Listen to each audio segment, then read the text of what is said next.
Добрый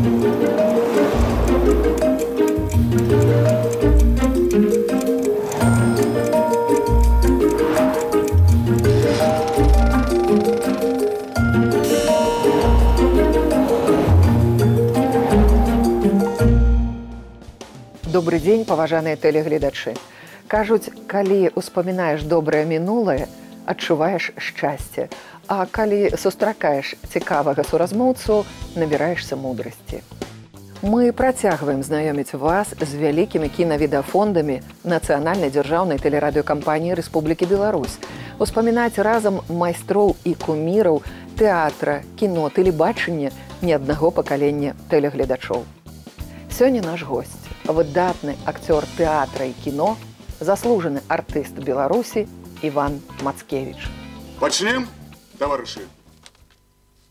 Усе у сборы. Вы изворотливы, как змеи, вам бы дипломатами быть. Вы нам льстите, господин Кламр. Но и вам, как бы вы ни старались, стрелки часов назад не повернуть.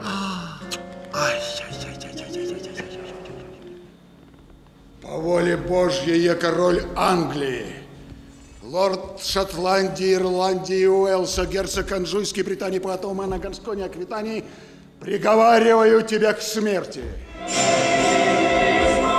В этот день в Шиноне, в году 1183. Иван Иванович, добрый день. Добрый день. Я благодарю вас за то, что вы стали нашим гостем. Мы с вами здесь сейчас, в нашем кинозале. И я, и вся наша творческая группа хочет, чтобы путешествие в прошлое было для вас и для наших телезрителей приятным, ну и для кого-то, возможно, познавательным. Поэтому я предлагаю, начинаем наше путешествие. Начинаем. Мацкевіч Іван Іванович нарадзіўся 9 красавіка 1947 года ў вёсцы Грабава Ваўкавыскага раёна Гродзенскай вобласці. У 1968 скончыў акцёрскае аддзяленне Беларускага дзяржаўнага тэатральна-мастацкага інстытута курс Александра Будакова. Пры размеркаванні трапіў у брэсцкі абласны драматычны тэатр імя Ленінскага камсамола, у якім працаваў 13 гадоў.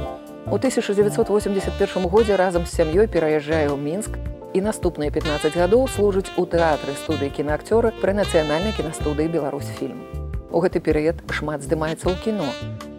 У 2011 годзе атрымлівае званне заслужанага артыста Рэспублікі Беларусь. Апошнія 20 гадоў Іван Мацкевіч вядучы майстар сцэны Нацыянальнага акадэмічнага драматычнага тэатра імя Максима Горкага. Иван Иванович, вы уже 50 лет в профессии. Скажите, никогда за эти годы не возникало желания оставить все, заняться чем-то более серьезным? Ведь если вспомнить детство свое, ведь наверняка мальчишкой мечтали о каких-то серьезных мужских профессиях. Я хотел быть моряком. И поэтому подал заявление в Лиепаевское морское училище. Но заболел и не поехал туда. Работал на Барановичском заводе стройдеталей и познакомился с парнем, который тоже там работал. Парень пришел после армии и говорит: Иван, давай попробуем в театральный институт поступить. А тогда Урбанский, Евгений Урбанский на экранах шикарно играл. Шикарно выглядел. И пацаны, мы все подражали ему невольно. Качались, чтобы быть таким, да, как он, фигура, сильным. да, обнаженный торс. И мы попробовали. Друг не поступил, а вы поступили. Ну, так получилось. Иван Иванович, в актерской профессии вот, есть характерные актеры, да, комические, герои-любовники. Вы снялись в 150 фильмах. Пока. Вы сыграли пока. В 70 спектаклях. Да. Кого больше? Каких персонажей было в вашей творческой жизни? У меня всякое было. Сначала я играл отрицательные роли. Играл бандитов, полицейских. Потом стал играть военных. Я ведь служил в армии. Так. Мы приехали в Брест, значит, год поработали в театре и забрали меня в армию. Я там научился терпению, выдержке и мужеству. Поэтому, наверное, у меня чего-то получилось в военных ролях. Мы сейчас обратимся к нашим фондам, мы это будем делать на протяжении всей программы, и посмотрим 3 фрагмента из ваших первых киноработ. И у меня еще вот попутно вопрос вот какой. Часто ли бывало в вашей жизни так, что зрители свое отношение к отрицательному персонажу, которого вы изображаете на экране, проецировали на вас, Ивана Мацкевича, Да, обыкновенного конечно, живого человека? Конечно, было.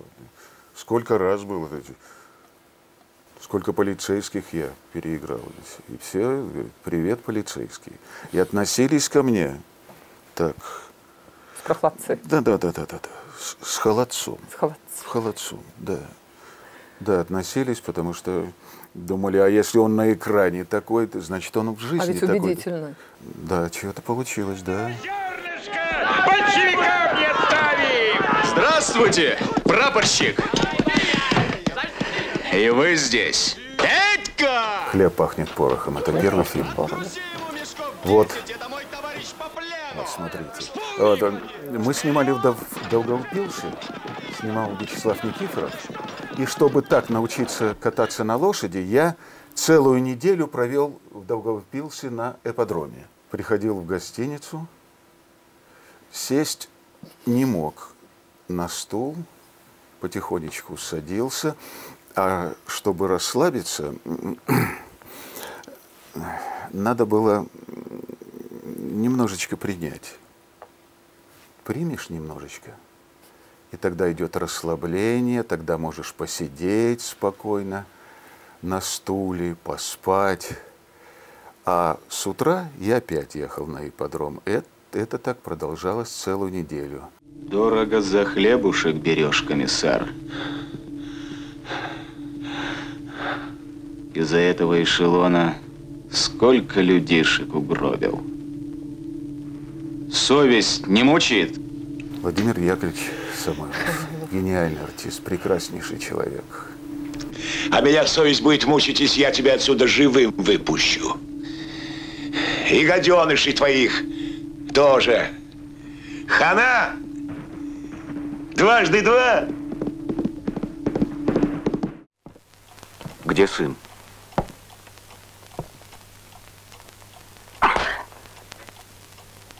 Петри, где? Вот. О. Вот молодой. Да. Шел в ночное. Врешь? А Василь? Откуда ж мне знать? Он же у вас служит. Вы же за него в ответе. А теперь сбежал к партизанам. Так что же, он шкуру свою спас. О семейниках и не подумал. Это по совести, Марыля? Ну скажи, Марыля, это по совести? Подлюка он и сволочь. Ну-ка повтори за мной. Мой сын сволочь. Ну? Это ты, сволочь. И твой батька. Ну откуда это, интересно? Не могу вспомнить. И ты такая же, как и он. Вот, видите? И Василий был бы сволочью. Какая гнида. Служил с тобой. И с ними.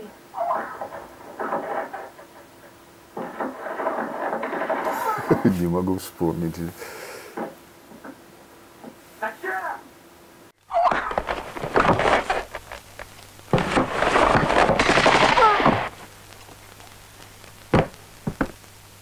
Зачем? Фильмы выходили на экран в то время, когда еще были живы свидетели тех лет, те, кто переживал. Ну, мама, она пережила войну, Да. и она все это видела. Она говорила, сыночек, очень плакала, говорит, сыночек, больше не снимайся в таких ролях. Это «Смотрите на траву», по-моему. Марилю ты убил. Я не убивал. Лес видит, что поле крадет. Слушай, Ганна, найду всю семью под корень, ты меня знаешь. Скажи мне, откуда ты взялся, такой выродок в нашем селе? На какой земле ты вырос? Это была последняя роль, последний фильм, где я сыграл полицейского. Больше не было.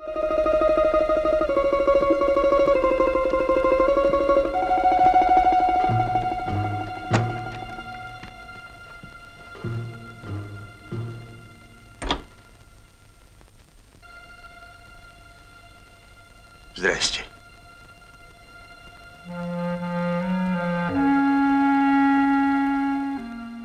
Я попал на этот фильм случайно, потому что я приехал сниматься в эпизодике небольшом. А скажем, здесь это возрастная роль как раз. Да, вот это с Володей Гостюхиным у нас сцена. Еще волосы были.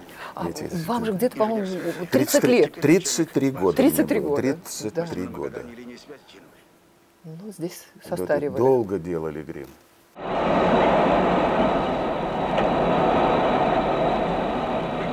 Рискованно ты ездишь. А я тебя, гада, угробить хочу. За что же ты меня угробить хочешь? За что? А ты не знаешь, за что. Бога в душе почувствовал. Святым стал, Библию читаешь, да? А тогда у тебя, у фашистской морды, был Бог? Когда ты в мою мать и сестренку малую стрелял, был, а? Не стрелял я в них. Не стрелял, не было меня там. Ага, не было. Ну да. Ты думал, никто не видел, никто не знает, все шито-крыто. А свидетель-то остался, это я. Я был под печью, когда ты стрелял туда из автомата, ты хотел меня убить. А я, как видишь, жив. Куда? Повезло тебе, сучья морда, что тогда меня в суд из детдома не вызвали. Господи, не в ярости своей обличай меня, Господи! Но сниматься было интересно и неприятно. Неприятно было сниматься, потому что приходилось и сжечь. Дом мы жгли, хату. И кричать, и этих детей бросать. Дали мне факел, значит, и мне пришлось поджигать эту хату. Ты понимаешь, что в этой хате жили люди, рожали детей. Ну, купили эту хату у какой-то старушки, но все равно, очевидно, она переживает за это все. Она переживала, бабушка.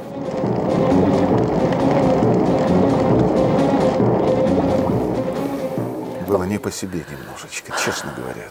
А вы помните, что сказал режиссер Михаил Пташук после удачно сыгранной вами роли в фильме, мы фрагмент из него уже посмотрели, «Возьму твою боль». Помните? Нет? Мы можем вспомнить. Да, что он сказал? А мы сейчас увидим. Мне по сегодняшний день кажется, что он актер неиспользованных возможностей. У него замечательная фактура, у него замечательные данные, Богом данные ему как актеру. И я надеюсь, что он сейчас находится в таком замечательном возрасте, находится в хорошем коллективе творческом, что это позволит ему не только раскрыться в театре, где всегда актеру легче, где актеру всегда, у актера больше возможностей, нежели в кинематографе. Потенциал его актерский очень велик. Мне кажется, что в Иване есть сочетание очень такой детской, наивной трогательности с очень бурным, мощным, глобальным темпераментом. Ну, хорошо сказал. Хорошо сказал. Что связано с Михаилом Пташуком? Михаил снимал для американцев «Песня розы». Да, «Песня розы». И Михаил, звонят мне ассистенты, говорят: Иван Иванович, вы будете сниматься в хорошем очень эпизоде, но вы будете сниматься на английском языке. Я говорю, когда буду сниматься? Через день. Ёлки-палки. Я звоню Михаилу. Говорю, Миша, это что? Это английский. Я никогда не изучал английский, а немецкий-то в школе учил плохо знаю. Французский в театре, в институте я учил, только, кроме «Ля шанте толите», ничего не знаю. Миша, он говорит, а меня это Не волнует. не волнует. Будешь сниматься только ты. И, значит, перевели мне это на русский, английский на русский. И я учил день, я учил всю ночь. Голова была как воздушный шар. Но я чего-то говорил. Потом у англичан, в этой американке спрашиваю, как, ребята? Я говорю, нормально, сойдет. Написали мне, значит, текст по всем стенам. Я так, как умел говорил, значит, это смотрел в текст, говорил. И когда вышел фильм, и я его посмотрел, на английском я говорил прекрасно.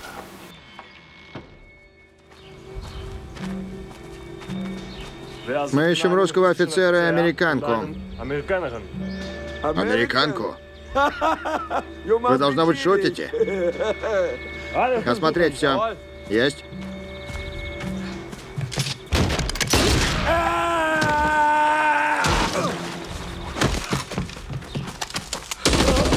Нет! Нет! Дедушка, пожалуйста, не умирай! Нет! Пожалуйста, не умирай!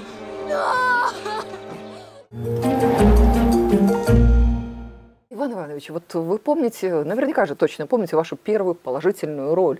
И случилось это в фильме нашего белорусского сказочника Леонида Нечаева. Проданный смех был, да, проданный смех. Делают из меня индуса, и моя роль заключалась в том, что я должен был смотреть куда-то и делать. Вот в этом заключалась моя роль. А потом Нечаев, к моей радости, пригласил меня на «Звездного мальчика». Вот это была очень интересная работа. И первая положительная роль. Дети были потрясающие у нас. Почему ты не скажешь людям, что он упал с неба? Нет. Не надо зря пугать людей. Люди боятся непонятного и будут относиться к нему со страхом. Вот Миша Петров тоже. С Мишей Петровой мы были только вдвое в этом фильме. Почему-то они не брали белорусских актеров. Все Москва, Москва, Москва. Мы так находились как-то в сторонке, какие-то эпизоды, массовые сценах участвовали. И вот Леонид Нечаев, царство ему небесное, взял меня в фильм. Фильм мы снимали это в Бакуряне. Время было очень тяжелое. Были совершенно другие люди. Я не понимаю, почему мы сейчас стали все какими-то врагами, что-то делим, что-то не понимаем друг друга. А тогда были эти грузины, нас замучили. Чем? Своим вниманием? Своим вниманием. Своим гостеприимством. Я это имела в виду. Мы еле уехали из Грузии. Каков мальчик, а? Победитель! Герой! А вот венок это уж слишком. Нет. Смотри, не задрал бы он нос, а? Нет, наш мальчик не такой. Ты посмотри, как его любят, как он вырос.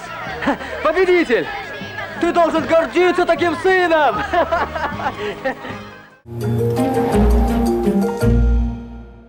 Иван Иванович, мы все о кино. Мы еще вернемся к кино, мы еще поговорим о кино. Но дело в том, что в наших архивах есть очень много записей. Это телеспектакли, спектакли с вашим участием. Вот сейчас я попрошу обратиться к экрану. Да. И это загадка. Отгадайте. Попробуем. Пароль! Кто, спрашиваю?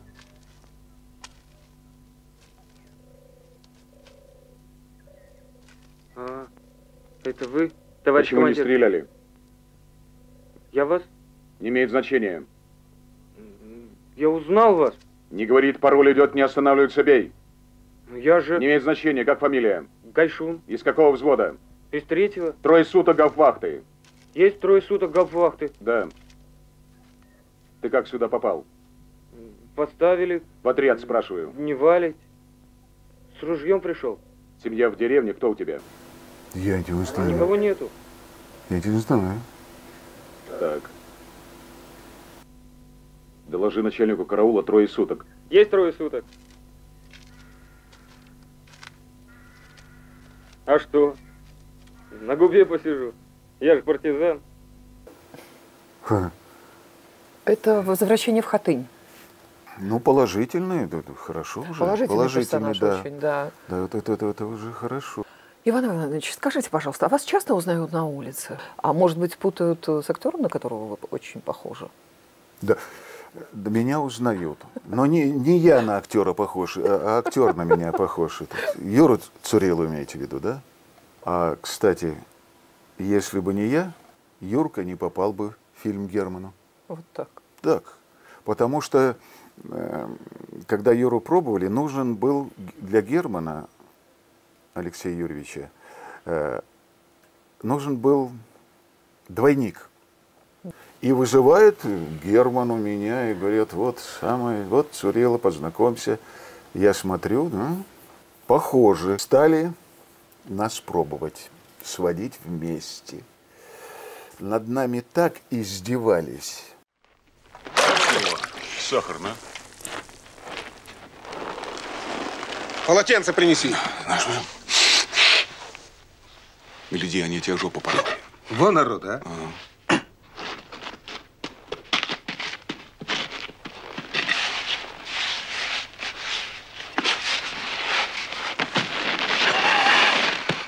Съемки были очень трудные. Вот это же весна. Вот, Юрка, снег пористый был. И Юре приходилось тереться об этот снег. Он поимел массу неприятностей потом. Сахарок погрызи. Беда небольшая. Переживешь. Эту сцену мы на съемках репетировали месяц. Герману было нужно, чтобы был туман, чтобы просека была такая березовая. И должен был быть дым. А ветер подует не ту в сторону, и дым для него не годится. Голуби должны были улетать вовремя. Кто вот Одно сидит? лицо. Кто сидит, да? Ну, я бы подумал, что вы. Но вы уже рассказали, что это не вы. Вот ему снег впихают. Вот я появился. Вот. А он не сбрил. Прошу. Ну, где теперь клизмы ставим? А? Ну, не сбрил.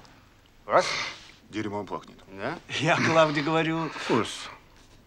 Отдайте сюда. Ванин, прошу. Товарищ. Я пойду стоять. Тихо, Перед пожалуйста. нами свинцовое отравление и, как результат, отек мозга. Очень долго репетировали. Почему? Потому что снималось все одним кадром. И нам уже надоедало это все повторять. День ото дня. И снимали это все за 10-15 минут. Всю месячную работу мы снимали за 15 минут. Но это было очень утомительно. У него была своя эстетика. После съемок я в театре не мог работать. Не мог, просто другое все другое. По-другому все, понимаете? Когда вы увидели результаты, услышали, какие оценки от публики, от критиков, что было? Приятно было, конечно. Конечно, было приятно. И то, что снялся. Да, у такого Германа, выдающегося да. режиссера. Обратите внимание. Где учат? Загар, зубы.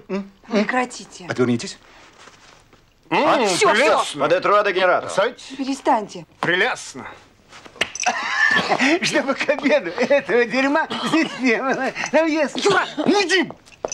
Солнце. Это Комаров. Пьянь запойная. Ах ты, пьянь запойная в генеральской порох! Братцы, не он Клянский, я Клянский! Иван Иванович, я уверена, что в вашей творческой биографии есть фильм, участие в которых, тут фильм не один, важно для вас не просто в силу творческой составляющей, а в силу именно человеческой составляющей. Я когда-то читал о командующем особым западным военным округом Павлове. И не понимал по молодости, по незнанию, почему человек ни в чем не виноват, а его быстро арестовали и расстреляли. Я этого не понимал. И вдруг мне звонят с Киевской киностудии и приглашают попробоваться на роль Павлова. Встречают меня как родного. И начались съемки. Кому все это нужно?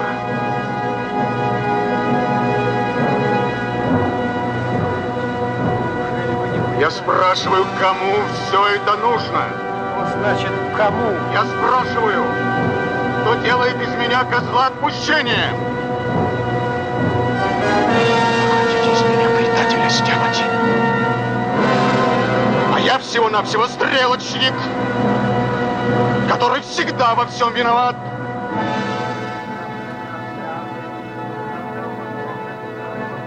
Это допрос.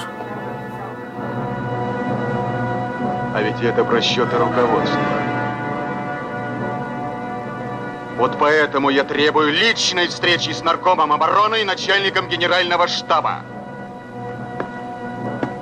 А если дело дойдет до суда, их присутствие.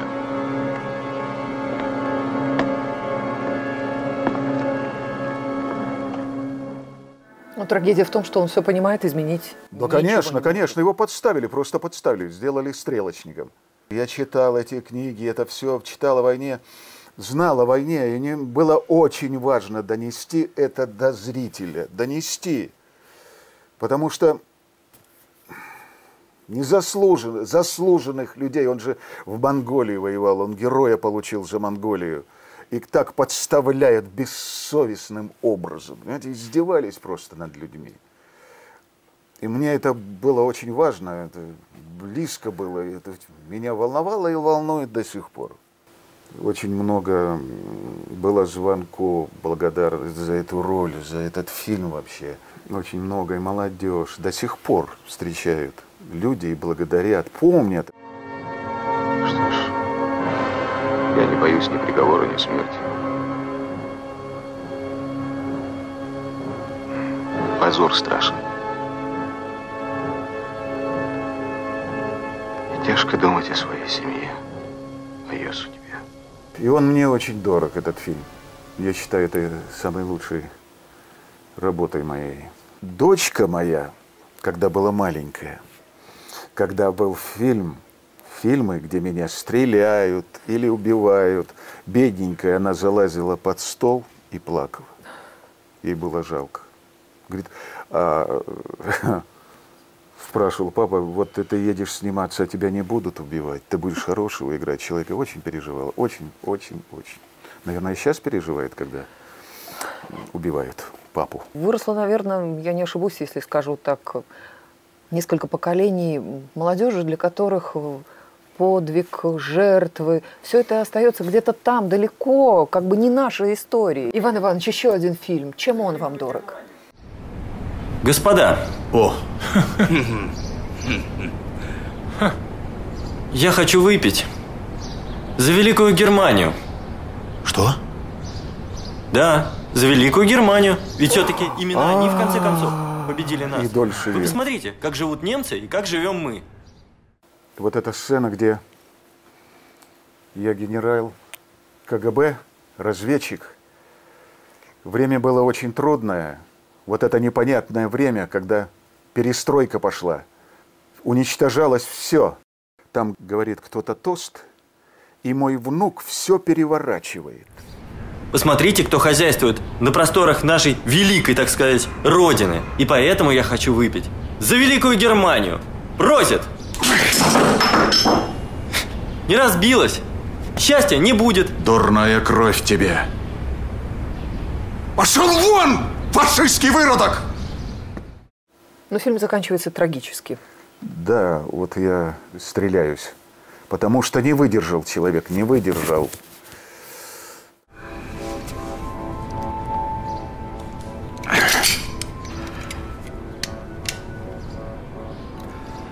Прости. Какой контакт у вас с детьми, с внуками? И жена, и дочь, и внуки Тимофей и Фросенька меня всегда поддерживали. Не всегда, может быть, понимали? Но всегда они меня поддерживают. У меня прекрасная семья. Мы с женой Людмилой Степановной живем уже 50 лет. Прекрасная дочь у меня, Леночка, Елена Ивановна. Она работает завтрупой в нашем театре. Внук Тимофей. Он, значит, учится в колледже, увлекается ковкой металла. Учится. Как это называется? Кузнечное дело. Кузнечное наверное, дело да. изучает. А Фросенька, внучка, учится в 4 классе. Замечательно. Ну, хорошенькая девочка. Прелесть просто. Я хочу, чтобы мы сейчас немножко остановились еще на личном, на семейном. 20 лет назад записали вот материал, который сейчас будет на нашем экране. Что говорила ваша супруга о вас? Интересно? Интересно. Послушать, Да. вспомнить. 20 лет назад? 20. Ой. А вот в тот момент, когда я его встретила, и когда я его узнала, он как актер, ну, студентом он тогда был, мне кажется, что он гораздо увереннее в себе был. Ну, может быть, потому что все студенты в себе очень уверены, все талантливы и гениальны. А потом, по мере проникновения в профессию, да, я видела, что его очень часто мучают сомнения. Не по поводу того, то ли я выбрал, а по поводу того, то ли я делаю, так ли я делаю. И так далее. То есть он больше стал сомневаться, понимаете? Но мне кажется, что в данном случае сомнение – это как движущая сила. То есть она стимулирует и рост, и уровень профессионализма. Но меня эти сомнения очень часто просто не то что утомляли или угнетали, просто надоедали. Я подошел к тебе, коснулся рукой. Откуда меня взялась такая дерзость? Ты видел мои глаза?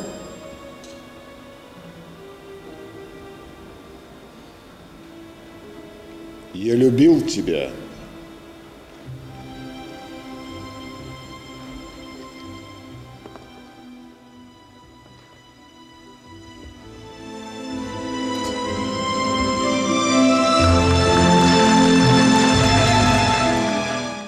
Приходил со спектакля, расстроенный, репетициями был недоволен. Ой, всякое было. Вы сказали, 50 лет совместной жизни. А в чем секрет все-таки крепкой семейной жизни? Это все благодаря Людмиле Степановне, моей жене. Все благодаря ее терпению, ее выдержке. Ведь она знает обо мне все, а я ничего не знаю. Я ничего не знаю. Если что-то нужно, я всегда обращаюсь к ней. И она дает мне всегда верный совет. Коль говорим о супруге, я предлагаю сейчас посмотреть на экране. Это фрагменты из кинофильма, где вы заняты вместе. Это, наверное, редкий случай, да? Снимались вместе редко? Редко очень. Вспомнил! Вспомнил. Сегодня же 15 лет со дня нашего кооперативного бракосочетания.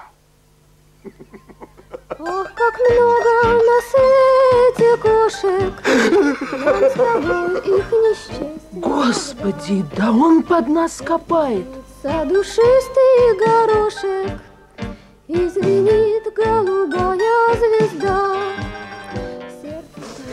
Все. Ни в какие гости я не пойду.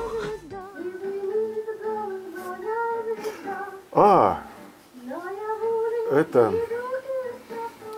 фильм, который снимал Третьяков, Володя Третьяков. Это этот фильм. Телефильм. Ох, я помню, какую она мне пощечину заложила. У меня сутки голова тряслась. Ничего сообразить не мог. Иван Иванович, я вновь предлагаю вернуться к театру и обратиться к нашим фондам. Мы посмотрим фрагмент из спектакля Николая Эрдмана, это 2007 год, «Русский театр. Срочно требуется самоубийца». Самоубийца. Да заболел я!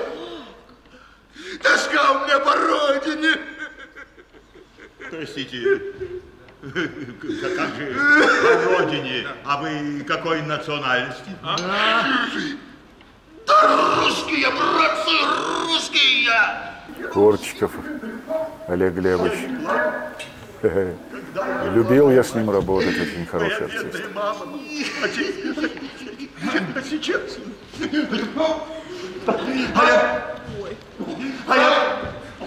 Иван Иванович, я знаю, что в вашей творческой биографии есть события, о котором вы вспоминаете всегда с удовольствием и любите рассказывать. У нас есть любительские кадры в нашем архиве.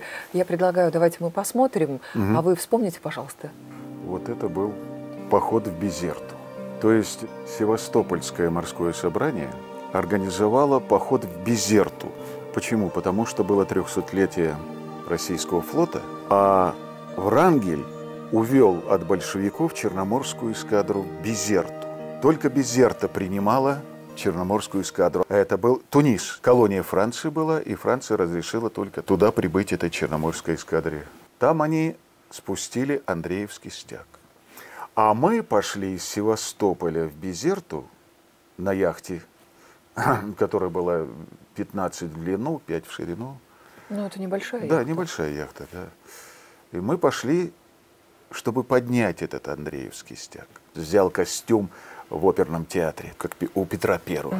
Кафтан. Да, кафтан, сапоги, это все, да, было по-настоящему. Мы плывем на юг, весело, там, мужики одни, даже 15 человек, что ли, было. Весело, все это, музыка играет. Но профессиональные мореплаватели да, все-таки моряки в команде. были, да, в команде, хорошая команда была.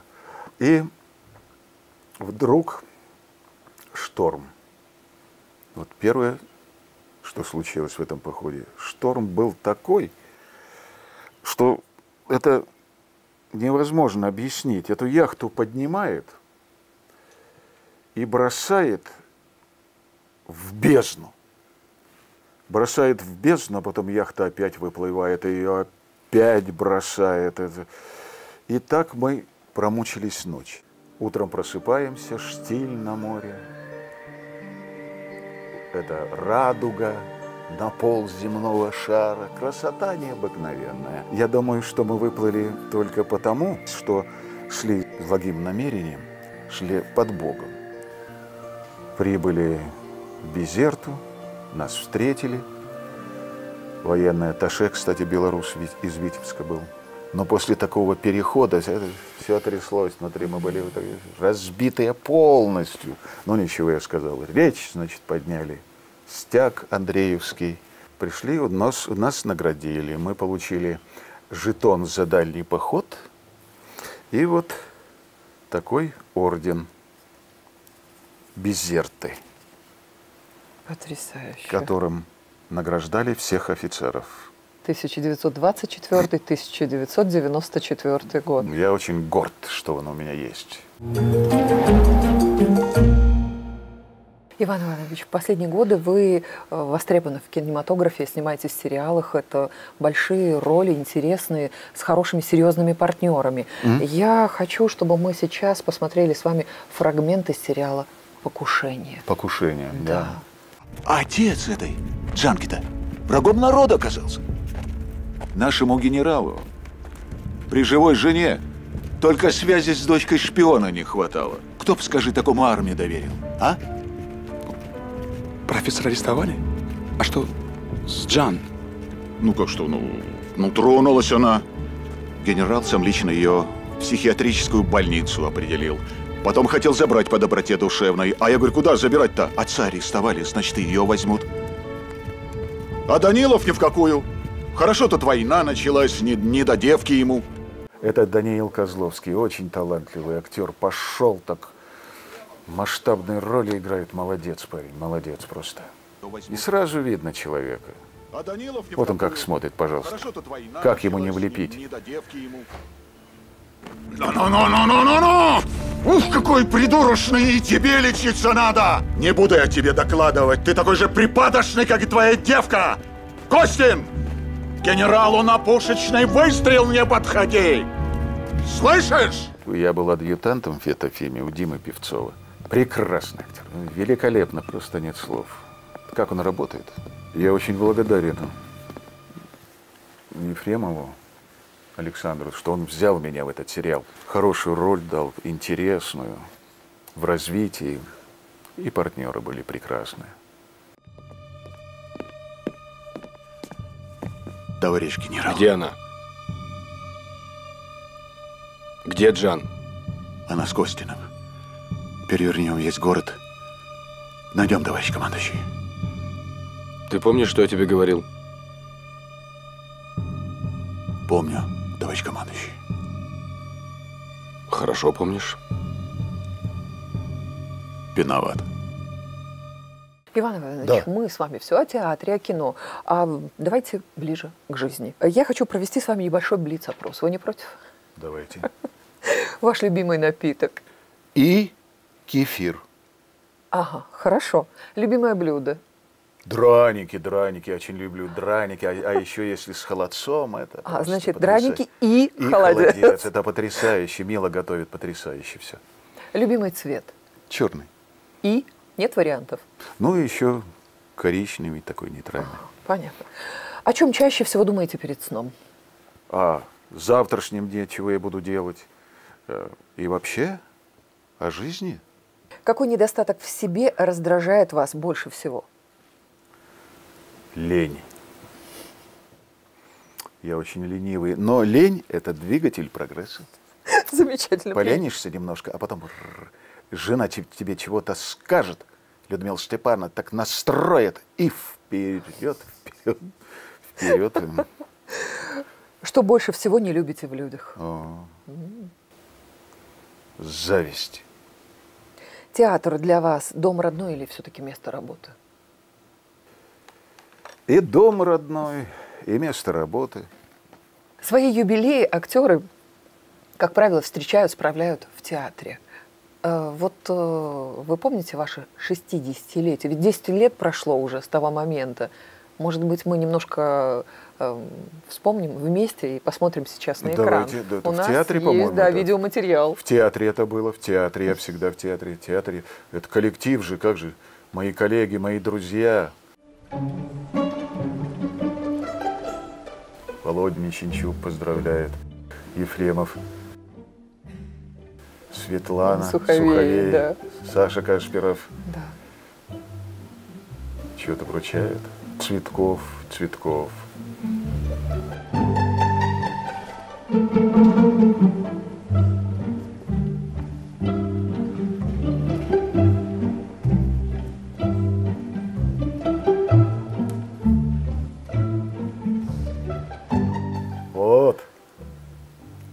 Вот, это Фросенька.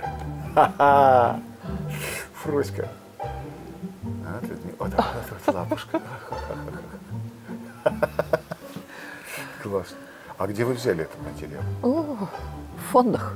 В фондах? Да. Удивительно. Вы видели уже всю мою семью, да? Видели? Видели. Чудесная.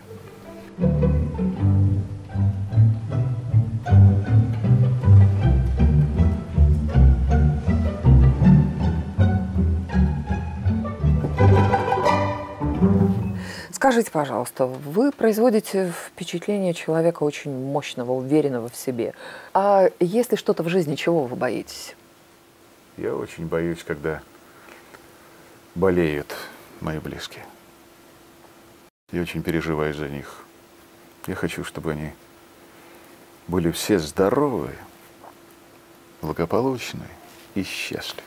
Иван Иванович, посмотрим еще один фрагмент? Посмотрим. Посмотрим.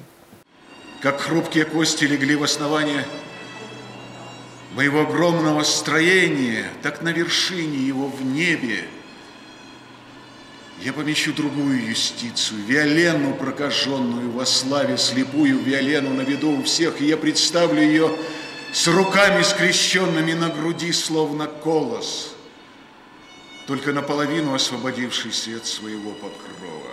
Не знаю никакой Виолены! Не знаю никакой прокаженной! Уйди теперь, Декраон, я вас ненавижу! Сережа Чекерес, прекрасный артист. А это спектакль «Извещение Марии». Да, была очень трудная роль у меня. Трудная была роль. Хороший спектакль был. Но святость не в том, чтобы пойти и быть побитым камнями у сарацин, а в том, чтобы исполнить Божью волю тотчас же. Велит ли Он оставаться нам там, где мы есть, или же подниматься выше, выше, выше?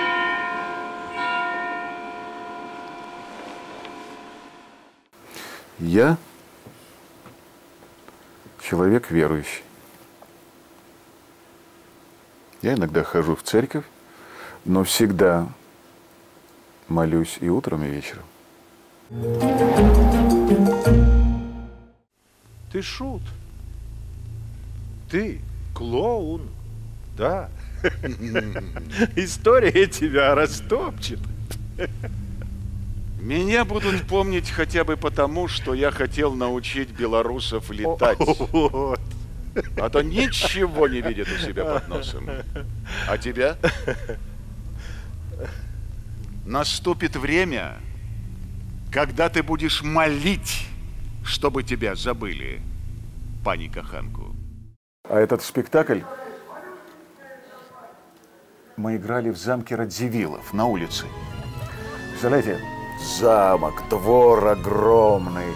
Мы выходим, значит, с покоев бывших Радзивиллов. Это в Несвеже. В Несвеже, да. Да. Вот сцена стояла, на сцене играли. Зрителей было очень много, было очень приятно. Это было здорово. Режиссер спектакля Сергей Михайлович Ковальчик, он придумал такую вещь. Когда мы говорим летим с этой Олесей, с дочкой моей, поднимаем руки вверх, и в это время прожектор высвечивает дельтаплан.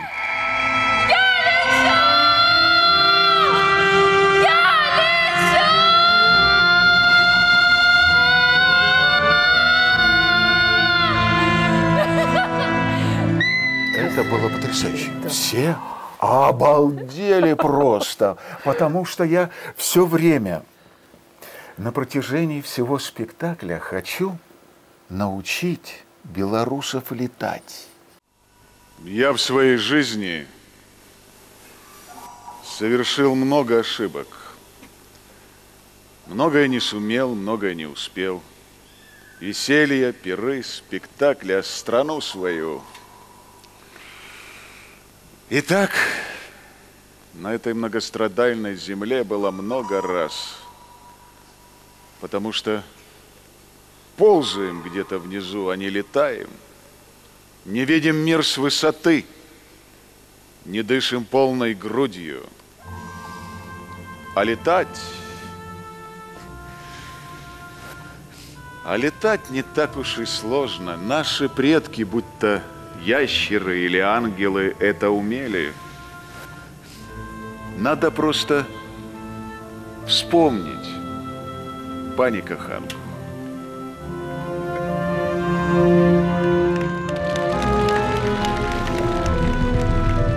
Вообще очень современный спектакль. Мне нравится его играть, потому что я знаю, что я хочу сказать зрителю. И зритель это понимает.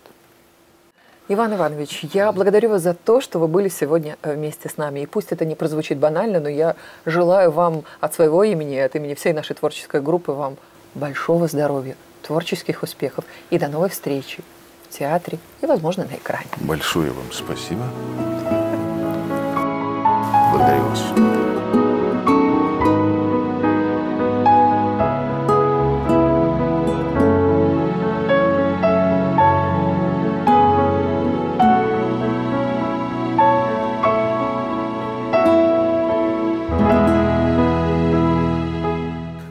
Всколыхнули. Правда? Всколыхнули. Это действительно для меня, это я давно не видел этого. Для меня было все большой неожиданностью. Все большой неожиданностью, потому что я давно не видел этого ничего. Это действительно взволновало очень сильно меня. Спасибо. Спасибо. Паважаныя тэлегледачы, мы былі рады новай сустрэчы з вамі. Рады былі ізноў прыадкрыць для вас вялікія кінавідэафонды Нацыянальнай дзяржаўнай тэлерадыёкампаніі Рэспублікі Беларусь. Калі у вас з'явілася жаданне набыць відэаматэрыялы для ўласнага архіву, калі ласка, звяртайцеся да нас. Кантакты на экране.